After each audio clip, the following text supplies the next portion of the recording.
It's plain to see that he can't be the coolest boy in town, but he'll be there at the double whenever trouble is around. For as the fickle faded bear the brothers to the ground. Pigeon Boy, an ordinary boy in Pigeon Boy disguise. But if you take him for a fool, you'll get a big surprise. For all those bad guys who get wise when that cut comes size.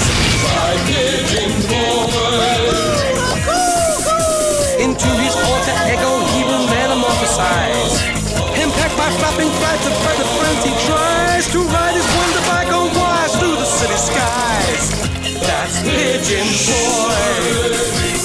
That's Pigeon Boy.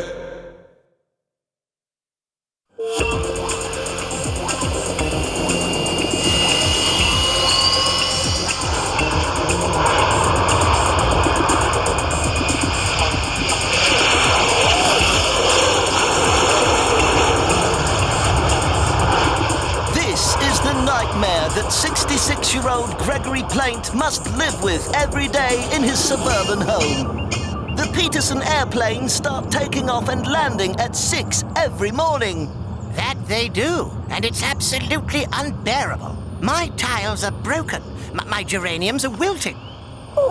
They're supposed to be hardy plants, but not when they're doused in kerosene daily. Problems started in this peaceful suburb when a new runway opened for the Peterson Air Company. They're bungling idiots, I tell you.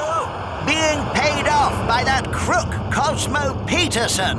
Dodgy invoices to offshore companies. The whole thing stinks. Ooh, you must understand he is very upset.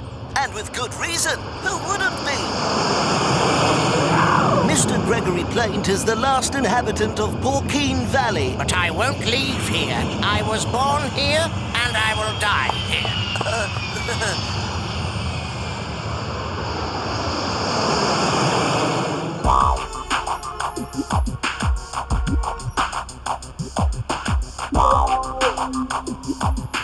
There's always some misery guts complaining about the triumphal march of progress towards more profitable world.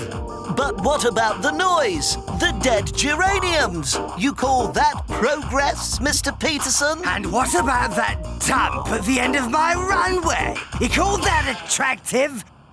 It's true that looking at it from that point of view... Anyway, the court hearing is this afternoon, and I have complete confidence in the Ultrapolis legal system.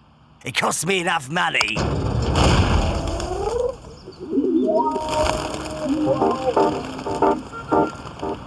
Your Honor, this is a case of geraniums versus kerosene, of peace and quiet versus progress, but above all, the weak versus the strong. Where Gregory Plaint is weak. Well...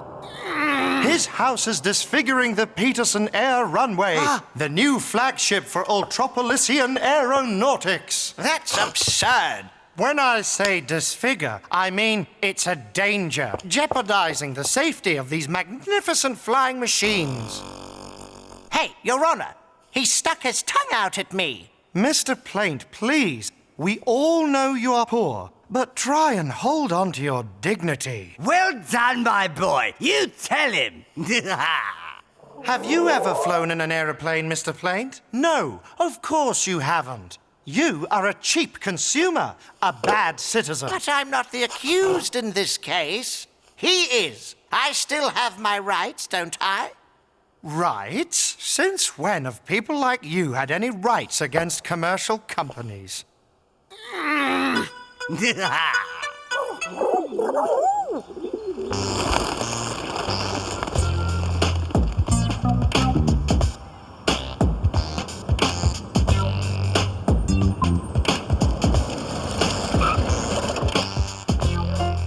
Beaten, hands down. Who's that? The old man with the house at the end of the runway?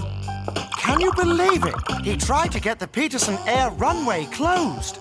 And I negotiated that his house is to be demolished. Aren't I brilliant? Cosmo Peterson is thrilled.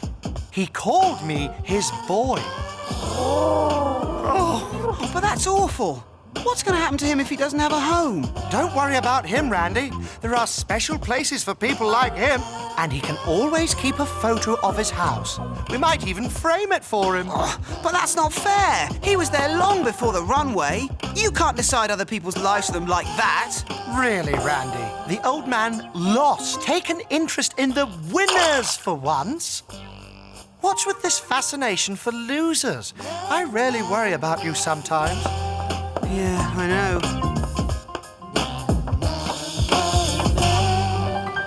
I really don't understand my father's job.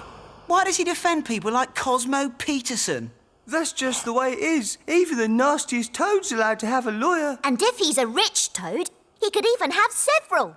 Well, at least it proves your father's a good lawyer. But if I was him, I would have defended the old man.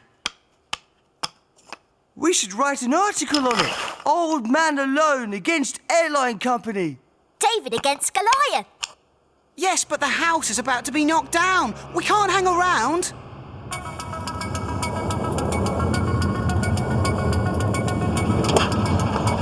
Mr. Plate, on behalf of the whole city, I'm asking you again. Let these people get on with their work.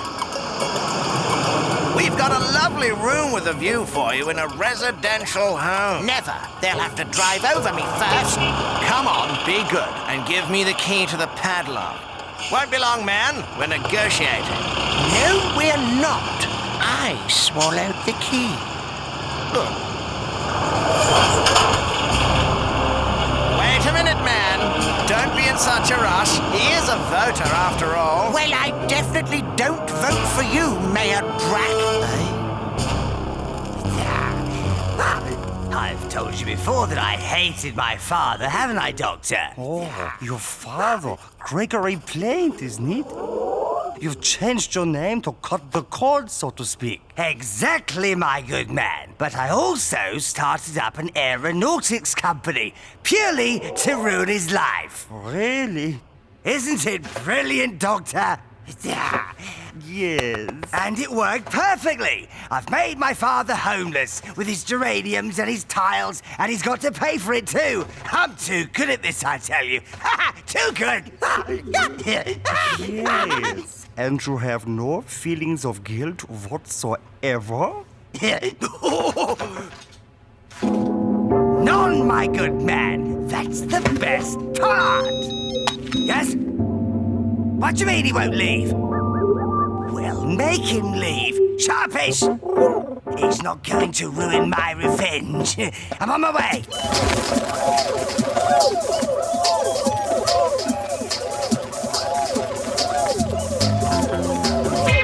Where have you been, you ungrateful child? Don't attack him like that, Henry. You'll turn him against you. Answer your father when he talks to you. I was over at Arthur's. He's lucky. He lives in a single-parent family. See? He's looking for trouble. I'm at the peak of my career, and he's out to get me. I'm not out to get you. You're always on at me. See you later. What? Come back here. Randy! We need to talk.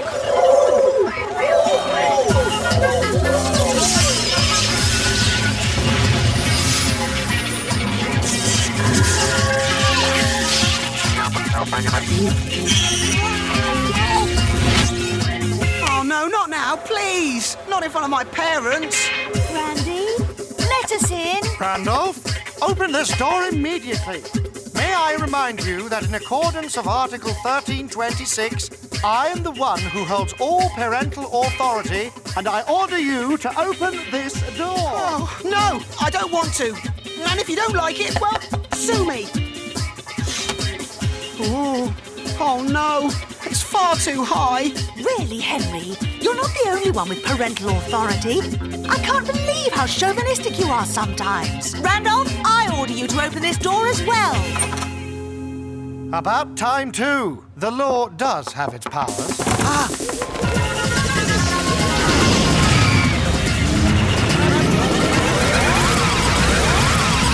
Mom, Dad, don't worry. I'll be back.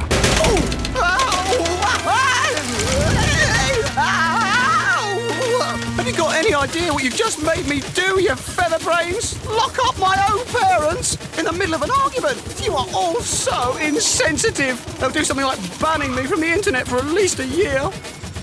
Wait a minute. This is the way to Porkine Valley. Ah, right. I'm going to be able to save the Dove family's honour.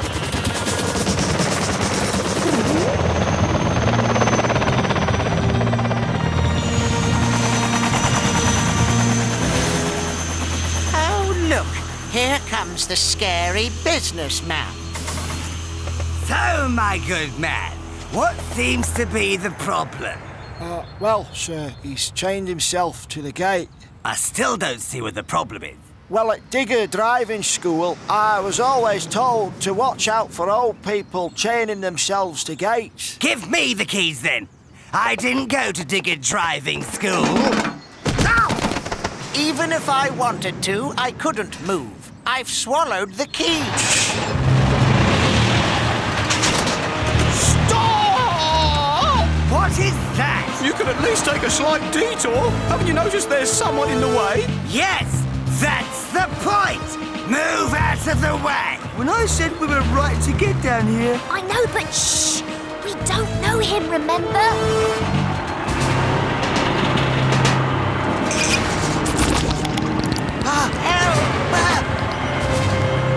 Bye-bye, nasty thing. Somebody stop him!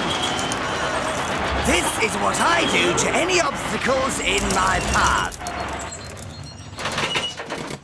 What have you done to my digger, boy? It's birdseed porridge. It doesn't mix too well with diesel.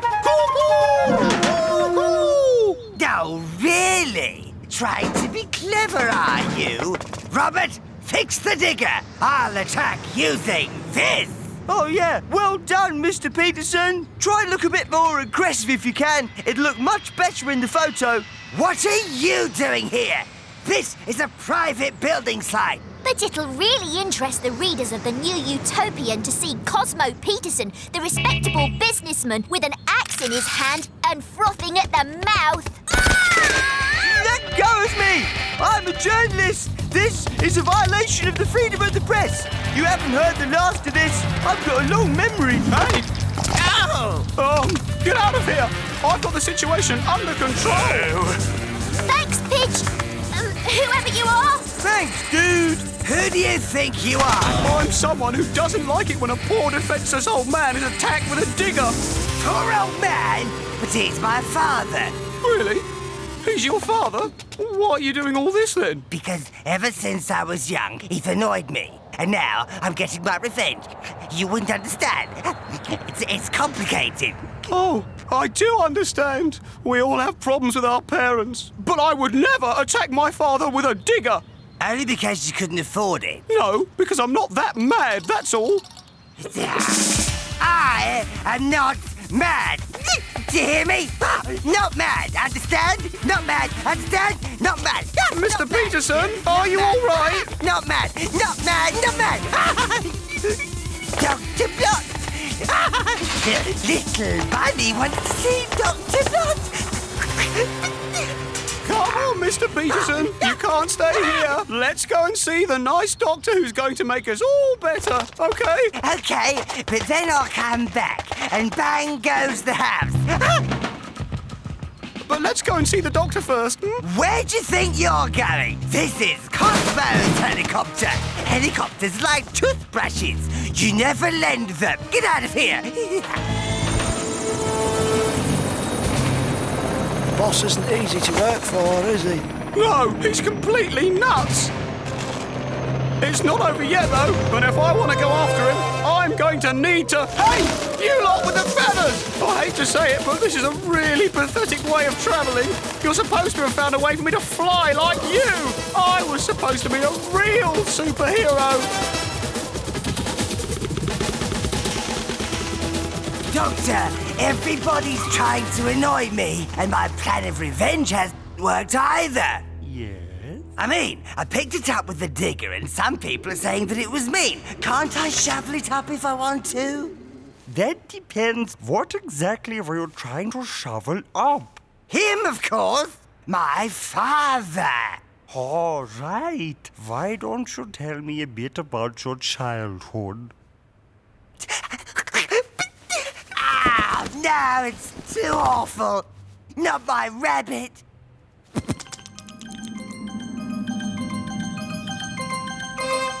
Little bunny, do you want to come, little bunny?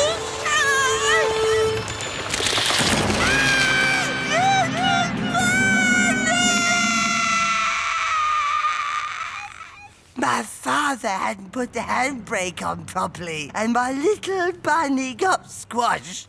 And then, I don't remember anymore. Yes. And your father? What did he do? He said that it wasn't his fault. He said it was the car's fault. The Lexo 1000. The liar! But perhaps it really wasn't his fault. Of course it was! I never want to talk about this bunny side again. He never asked for my little bunny's forgiveness. And that's why you adopt rabbit behavior in times of stress? Not at all.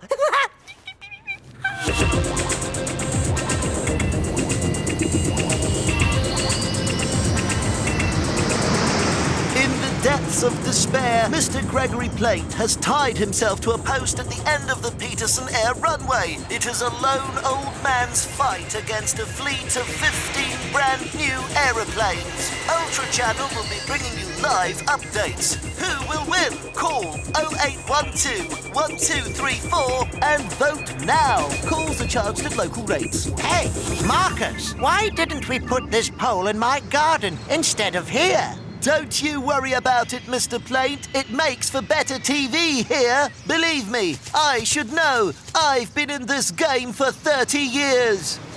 Come on, chin up. I'll be back for Good Morning Ultrapolis. What? But that's at 6 in the morning. Yes, I know.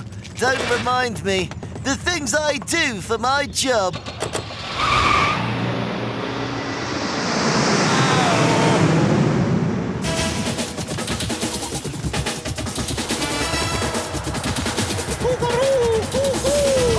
What is it? What do you want? You need to beg forgiveness for little Bunny. What did you say? He's not still on about the rabbit. He's ill. I've already told him it wasn't my fault. It was the Lexo 1000. That car had a design fault. Yes, but he doesn't believe you. And that's why he douses my geraniums in kerosene 50 times a day. All the Lexo 1000s had faulty handbrakes. It was in all the papers at the time. A faulty handbrake? Really? Well then, there must be some proof somewhere. Cosmo Peterson, the president of Peterson Air, does not retreat from any objection. Objection? Sounds good, doesn't it? It makes you sound like a journalist. Objection, then, to achieve his goals. Full stop. Today, comma, he's fighting a poor, defenseless old man under the pretext that his house... Did you hear that? Arthur, it's Randy.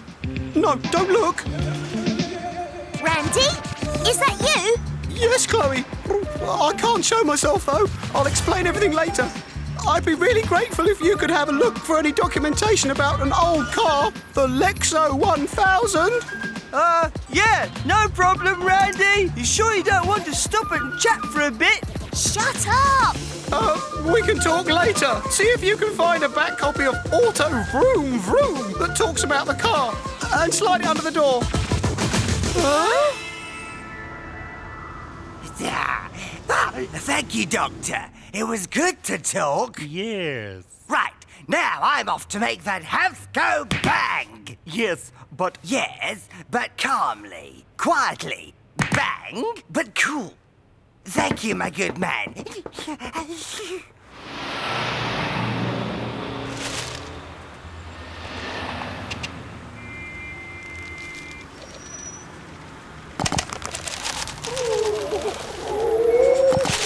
Here's the proof we need. Quick, my feathered friends, to the airport.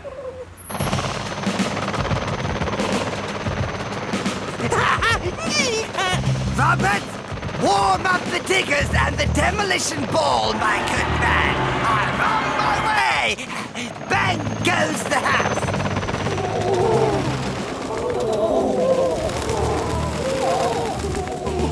I tell you, this is pathetic. Completely pathetic. Bang goes the house. Cosmo! Little bunny! It wasn't my fault!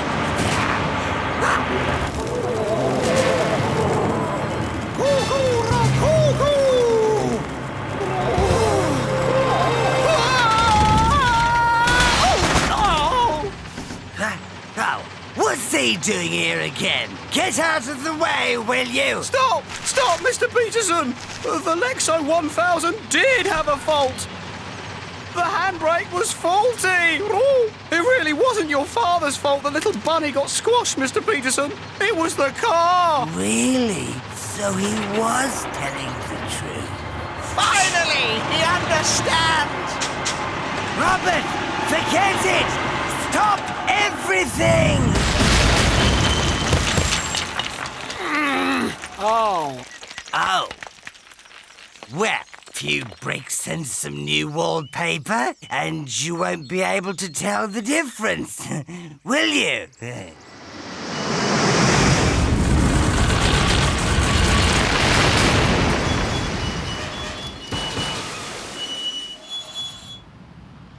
You'll be much happier here, won't you, Father? The view's much better than in Porkine Valley, don't you think? It's less rural, but there is a view. I've got something for you as well, my son. For me? A little bunny. Dad!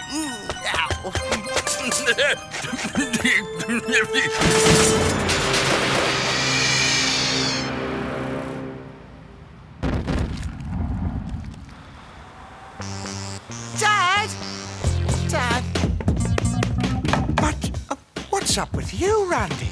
What's this in aid of? Oh, how lovely. The two of you have made up, have you? I don't know. He still hasn't apologized for locking us in his room. I'm sorry, Dad. Mum. Dad, I just wanted to say that you're far from being a perfect father, but I'll never hate you. I promise. I'm glad to hear it, son. I really am. What's for supper, darling? Come to Mummy, my little bunny. Oh, no! Not bunnies!